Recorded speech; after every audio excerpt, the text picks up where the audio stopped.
বোন, আমার কাছে বেশি ওয়াজ ছেলে মেয়ের আলাদা নাই। আপনার সতর আর পুরুষের সতরে কিছু পার্থক্য আছে। ঢাকাতে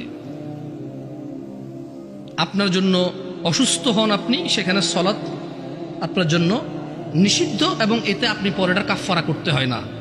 পুরুষ কখনো তার জন্য সলাৎ নিষিদ্ধ হয় না, সে পড়তেই হবে যতদিন সে বেঁচে আছে, একদিনের জন্য তার জন্য নিষিদ্ধ হয় না। এইভাবে কিছু পার্থক্য আছে। পিতৃ সম্পত্তি আপনি ভাইয়ের অর্ধেক পাবেন, এটা একটু ভিন্নতা আছে। আপনি মা হবেন ও বাবা হবে, এখানে কিছু ভিন্নতা আছে। এছাড়া পৃথিবীতে যত আমল ইবাদত আছে পুরুষ মহিলার প্রায় সমান। রুজি রোজগারের জিম্মেদার পুরুষ, মহিলা না। রুজি রোজগারের জিম্মেদার কে? কে কে?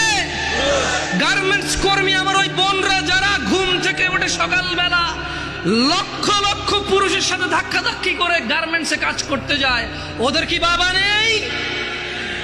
ওদের কি ভাই নেই? কোন পুরুষের সাথে কি ওদের বিয়ে হয়নি? কুলাঙ্গার কি ওই ভাই না? কুলাঙ্গার কি ওই স্বামী না? কুলাঙ্গার কি ওই পুত্র না? যে বেঁচে থাকতে তার বোন, তার মা, তার স্ত্রী কাজ করে তাকে খাওয়াইতে হয়, অথচ তার জিম্মেদারি ছিল না। দোষী কে এ জায়গায়? মেয়ের চাইতে বেশি দোষী এখানে ছেলে।